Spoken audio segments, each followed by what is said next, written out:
Hello everyone, Deb Floros for JJB Beads. Have you seen the See No Evil bead mix? Oh my gosh, these glass evil eye beads pair perfectly with the black as night seed beads. So I'm picking those out and I'm going to use bead frames. And I love working with bead frames. They just create some interest. And putting the beads in the bead frames and putting them then onto your beading wire can be a little challenging. You might need a tool to help you out, but take your time, you can do it. They look great, it's worth it. So stringing on all of these beautiful beads, I'm creating some continuity with shape and color. And then I'm going to use that amazing black crystal as part of my closure. I'm going to use some French wire and a crimp at one end, and I'm going to loop on that beautiful crystal bead.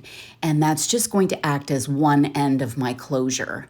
Then I need a big jump ring to attach to the other side of the crystal. You'll want to make sure it's big enough so that it can move around and has less chance of damaging that crystal. We're going to use that as the point of connection for our lobster claw, which we're going to attach to the other end of the bracelet.